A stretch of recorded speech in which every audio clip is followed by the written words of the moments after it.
That's right, ladies and gentlemen. Maybe OTAs, but you hear the dun dun. That means the Duval dive is getting into the mix. Of course, welcome in. I am Kyle Nash, the student of the game, for this week's edition of the Duval dive. But listen, I'm going to be honest. You're not going to hear a lot from me. I'm not the boots on the ground. I'm not the one there on the scene. My man, my personal champion, Travis Holmes, Big Cat Country, was the man who was at OTAs, and we'll be talking about that plenty. What's going on there, champion? Hey man, I'm doing well, living it up, man. So listen, I gotta say, I glad you went Jersey today because one of the topics, I don't want to call it fun, but it was certainly off the field and somebody was getting laid back. I don't know if they had their mind on their money or their money on their mind or what. But if anybody hasn't seen the Brandon McManus headlines by now, I'm going to have to get you to crawl out from under that rock. Just I don't want to get too deep into it because there's still information unfolding. There's still a lot going on. And frankly, I'm paranoid that I'm going to say the wrong thing. But for people who are braver than me, like our friend, my personal champion, Travis Holmes here, as well as Anthony Wiggins, we know him as T. Wiggs from Locked On Jaguars. Check out that episode coming up where Travis has a little conversation with T. Wiggs on his show there. So check that out. Getting into the McManus thing. I don't want to give away all. Oh, wait, excuse me. Bing. But I don't want to get into all the too much of the details there too, because like I said, they're still unfolding. Right. Alleged misconduct by former Jaguar kicker Brandon McManus. Without getting too much into the allegations, like I have questions anyway. Like, unless it's an edible, how does one get weed onto a plane and then let that puff in a giant metal tube? I'm still working on that. That was a weird thing for me, and we didn't get into the specifics of that. And again, it was a 40-minute pod with T Wig on Locked On Jaguar, so definitely take a listen to that.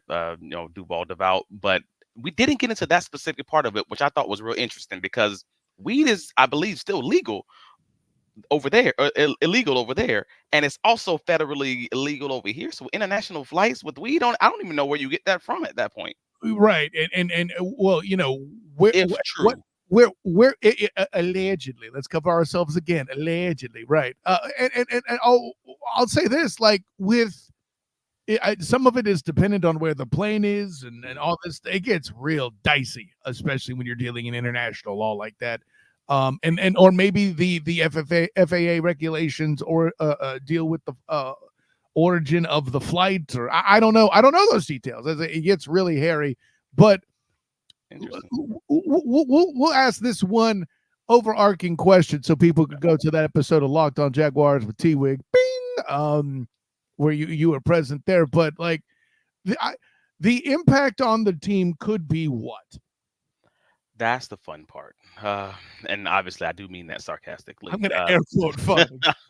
Is the because that's the headline. Everybody's talking about the McManus thing and everything else, and then we started getting into the additional items like the potential use of marijuana and the potential alcohol being on board. And that's truly the walkaway headlines from this is any additional investigation that may come about because of these claims is the part where the NFL could levy some sort of punishments, and what that may be, that's still up in the air. But when the NFL sent the memo to all 32 teams last year, 11 months ago, they stated there would be significant punishment, significant.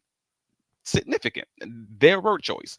We don't know what that means. I don't know if that's draft picks. I don't know if that's a limit to your free agent spending. I don't know if that's just a fine to the team. I have no idea, and none of us do because we would be the potential first team to, well, to quote unquote publicly be caught breaking that rule after they sent that message out. So it's like if you have children, I don't want to give you a spanking, but if you make me into a public liar, then I'm sorry, you kind of forced my hand here. And unfortunately, if anything comes out of any future depositions or any discovery within that lawsuit that gives evidence to some of these claims, that could result in potentially some significant damages where forcing the NFL to give the team a spanking. And that kind of is worrisome, at least.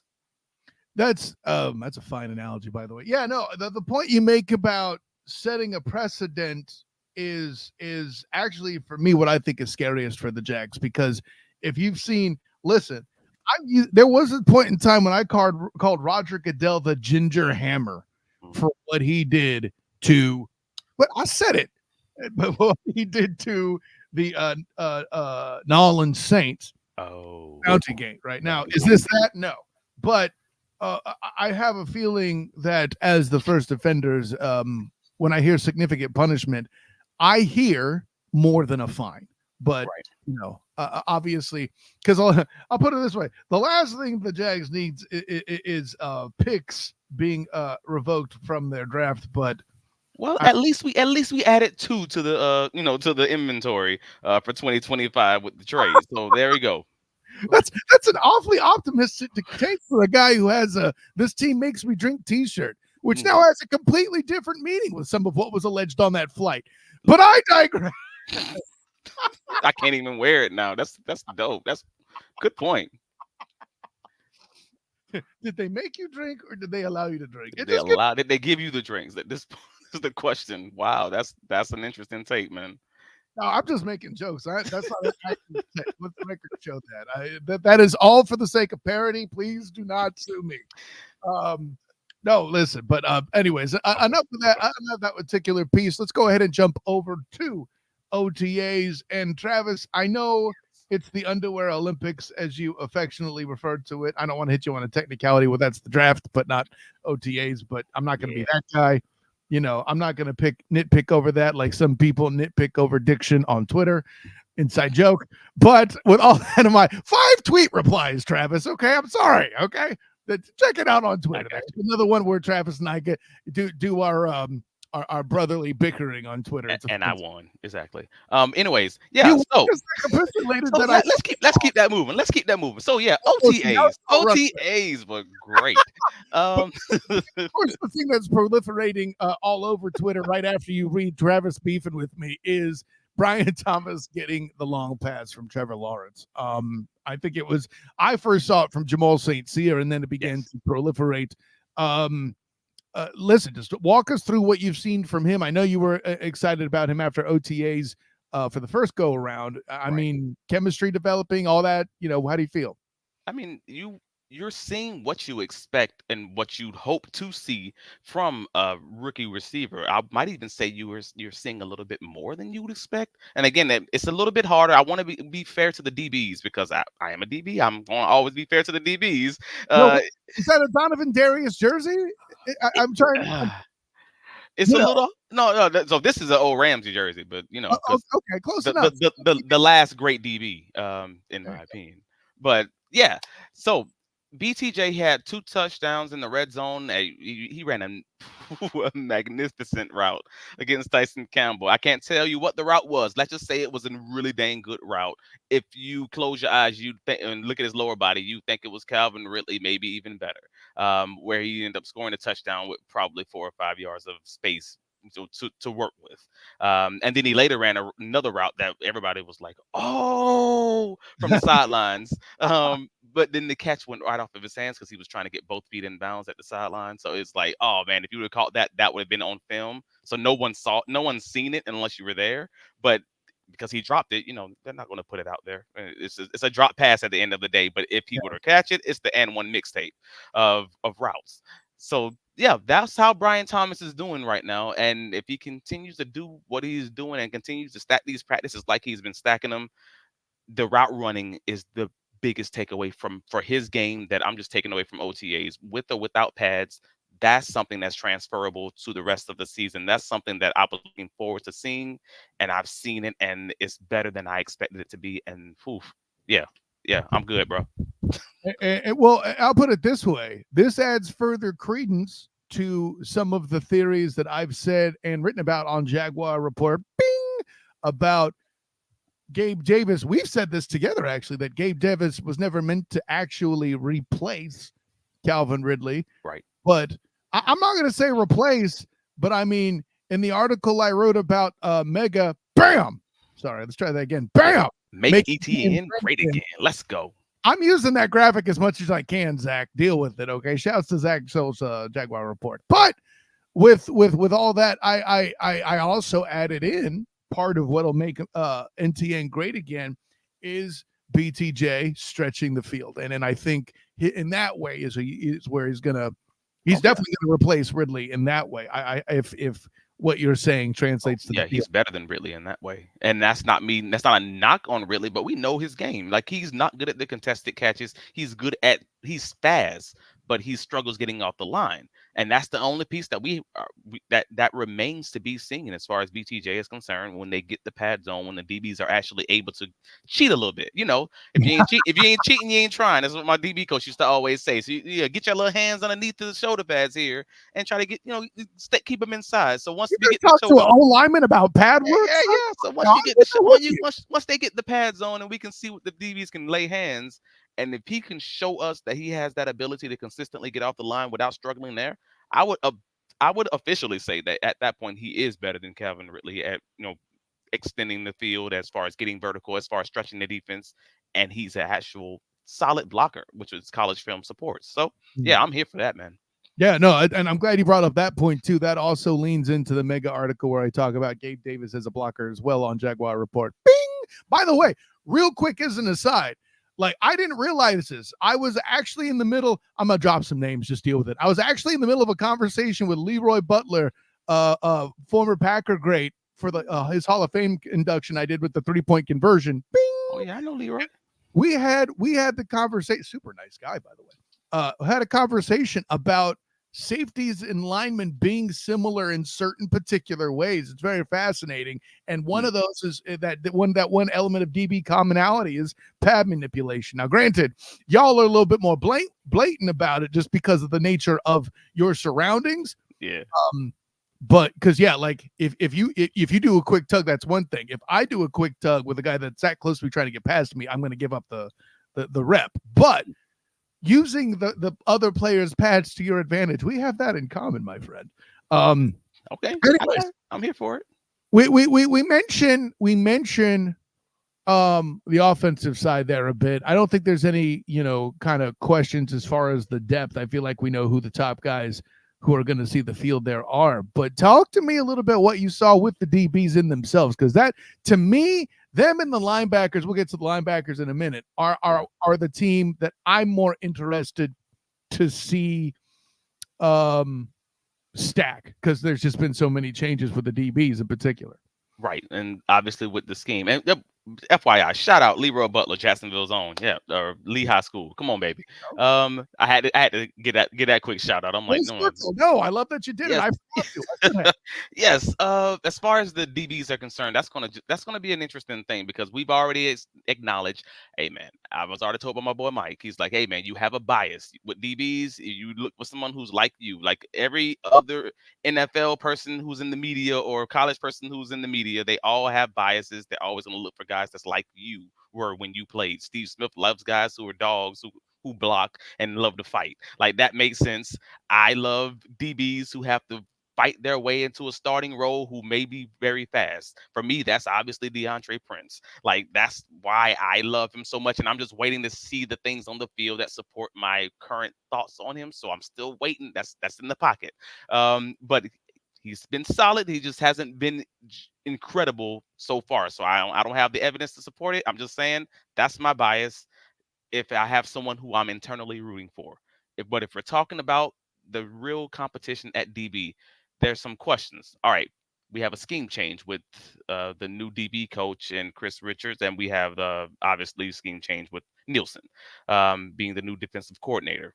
How is Tyson Campbell going to play in this man coverage, in this press man coverage that he essentially hasn't played much of since his college days at Georgia? We knew when he was drafted, he came in and his main opportunity was his ability to turn around and get a hand on the ball when the ball's in the air and staying in phase with the receiver. That's still a question mark. He did have the touchdown given up against BTJ on that magnificent route I was telling you about, and he also should have honestly given up another touchdown on a deep ball that was underthrown by one of the quarterbacks. I just don't remember which quarterback it was. So that question for me is still up in the air because it wasn't the greatest day for him. And as a DB, two balls given up, unfortunately, technically speaking, is not a good day. Sucks, but that's the role. When both of them are essentially touchdowns. My biggest takeaway, or I should say, my biggest question for the day is really what's that competition is going to look like for that cornerback 4 spot, which is, DeAndre Prince, Christian Broswell, Gregory Jr., Monteric Brown, those guys who we've seen most of those guys in the previous zone defense, but we haven't seen much of them in this press man run with the receiver, defense. There's a different skill set. There's different technical aspects of the game. Well, Monteric Brown showed up, bro. Um, Buster Brown showed up on OTA's day 4 and said, "I ain't playing with y'all. I've been in the weight room."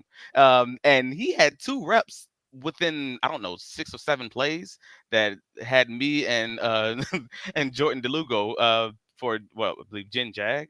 We were just talking about it and like, oh, okay, I see you, Buster. Like, he's jamming a dude on the line. Parker Washington didn't leave like 2 yards from the line of scrimmage, and then later he did the same thing against a different receiver. And I was like, okay, so Buster's not playing with y'all.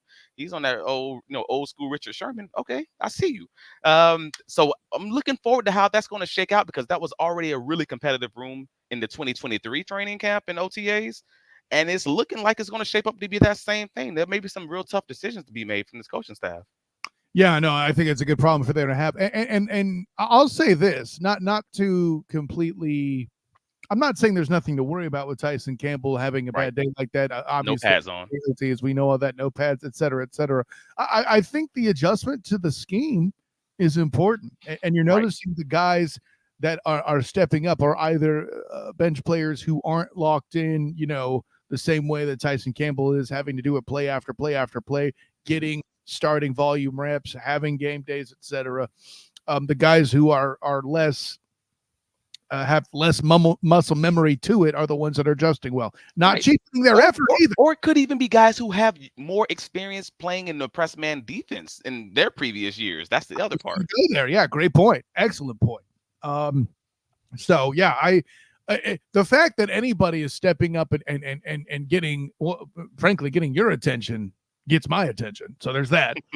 and I'll put it this way: if we're falling into the good problem to have scenario of a wealth of depth based on what happened last year, if you remember the Duval Duval, you have to like that too. So that's fair. And then obviously, we have the whole we have a lot of good position battles. Let's just go through them. Let's talk about them if you don't mind. Take me to the linebackers, man.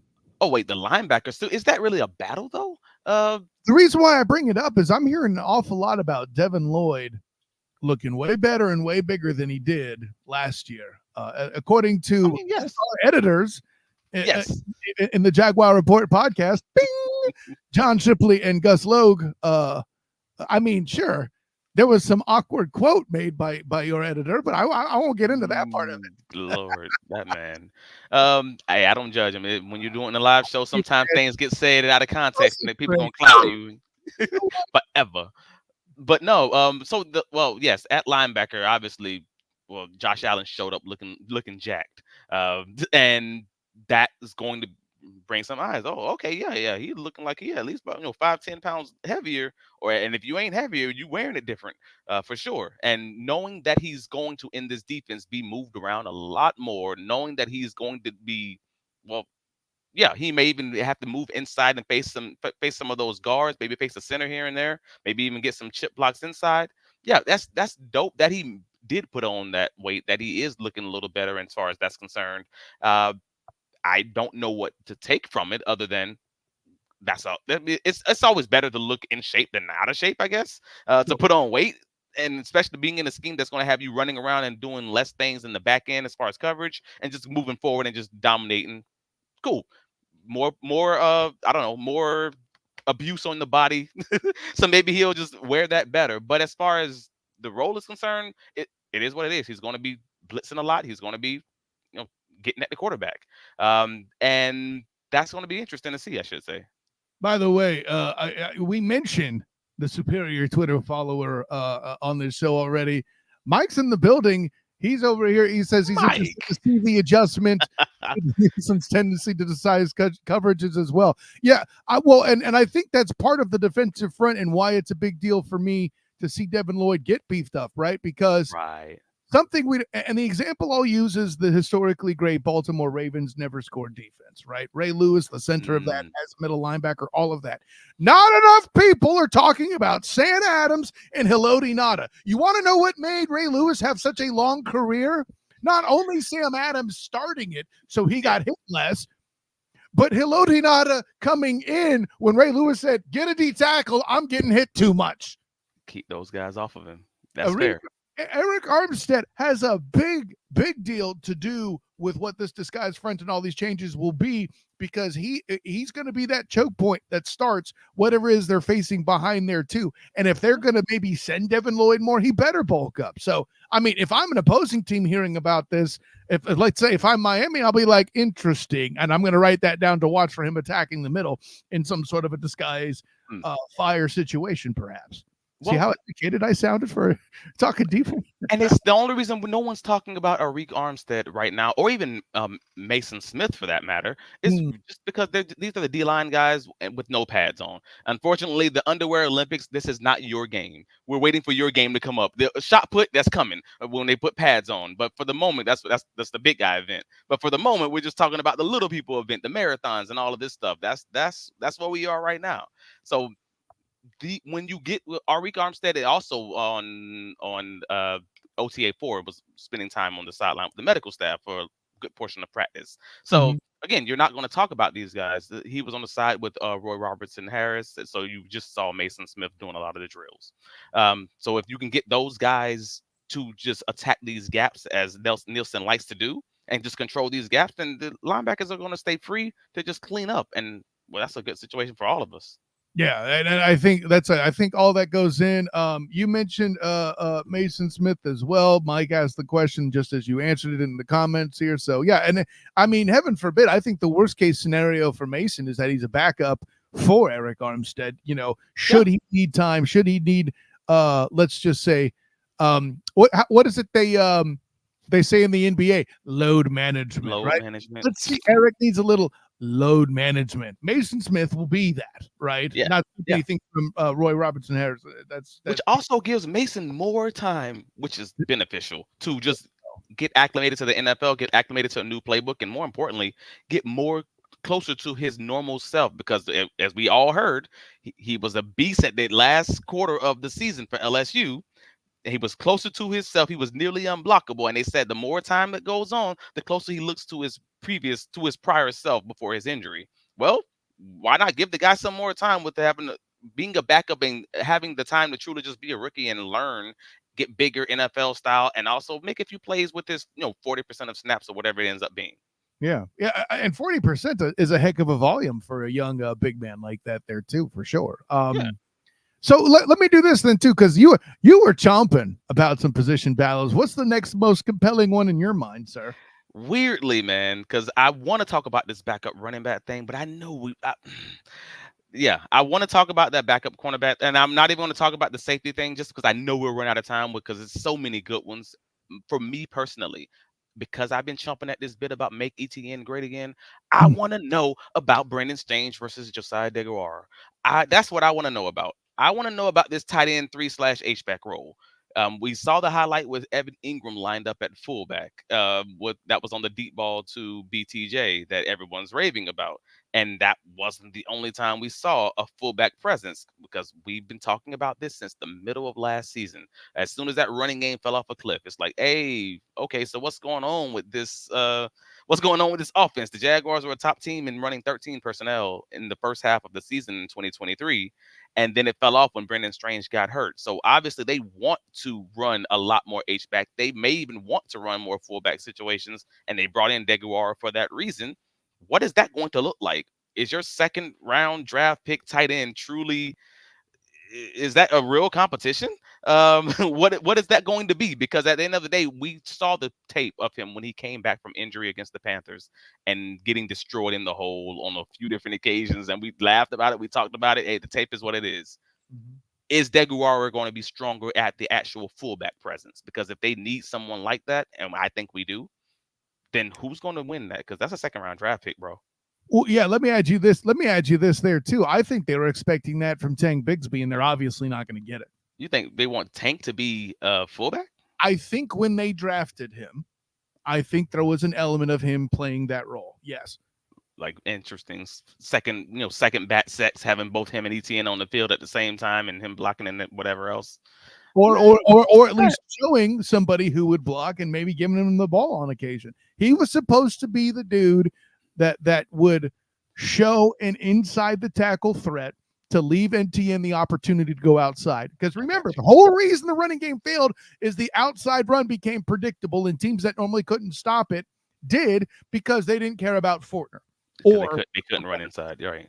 The interior, when you blow up the interior, you cannot run the ball. I mean, that's fair, but it's going to be interesting to see how it plays out. Again, if Strange is healthy and they're able to actually run the ball inside just a little bit better with Morris being there, because as me O'Brien pointed out on, I believe it was Tuesday, hey, Doug drafted Mitch Morris, which I wasn't even aware of that part. I got that straight over my head. I'm like, oh, really? No, he drafted him. He was there early in Kansas City. I'm like, oh, okay, cool. I didn't even know that. All right, that sells me on that pick. So if you're able to just adequately run the ball inside, and that the outside run is not as predictable, then them using that same 13 personnel might be adequate. It may not be the best running game in the NFL, but it'll be good enough to keep this, top 6, top 7 passing game moving along, chugging along. So I am here for that. And I am still curious about how Nielsen's going to use Antonio Johnson versus Darnell Savage. We've already been told originally that Savage was going to be that nickelback, and then they actually got what I would consider a real nickelback or true nickelback in Jarian Jones. And boy, oh boy, OTA number 4, that boy was all over the field. Like we 4 loved breakups. that pick when it happened too, Travis. Yeah, I loved it when it happened, and I loved it more after seeing it. Mm-hmm. Pass breakup, 4 incompletions overall. It was just sticky coverage. I'm here for that, man. But yeah, so because you have that, then there's some questions on what does Savage mean. Like he gives you the ability to be more multiple back there, because now you have all these billions of different packages.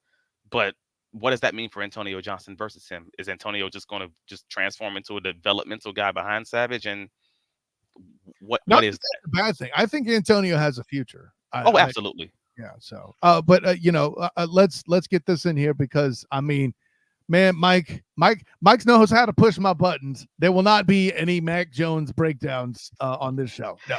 Yeah, there is a quarterback competition though. CJ Beathard versus Mac Jones. That's the competition. Oh, that's the competition, and we don't know how that's going to end, because we already know Trevor loves CJ, but I mean the team traded a pick for Mac, so I don't know if all 3 of those guys are going to be on the roster. We'll see.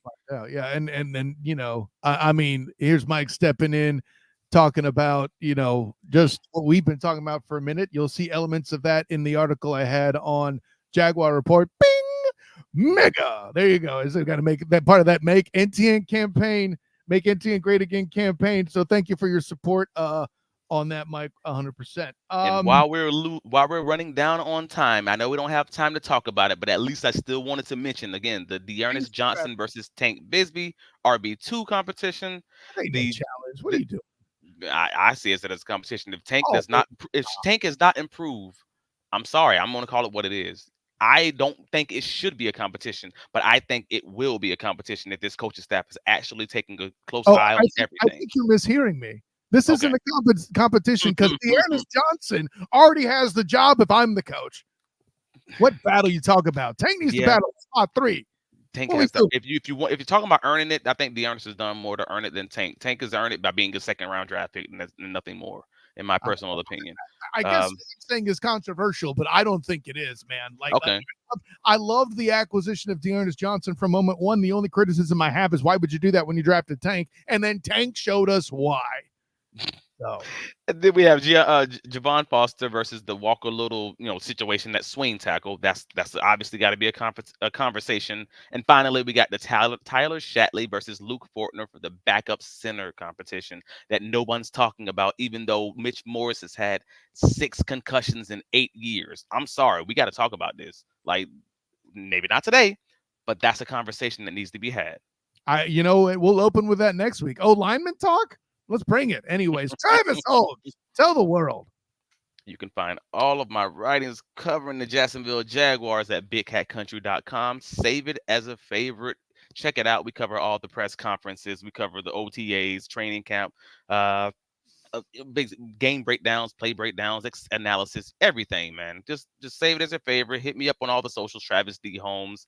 You'll see me here every week wherever you catch a podcast, the Duval Diver Jaguars podcast, and also on the South Florida Tribune, Inside the Pigskin. That is on Tuesdays at 8 p.m. Sir, where can you be found? I can be found in my happy place. Mike is officially a celebrity here on this show. Our first hashtag mega in the comments. That's Let's what I'm talking go, Mike, my boy. about. Yeah, thanks for coming in, Mike. Appreciate you.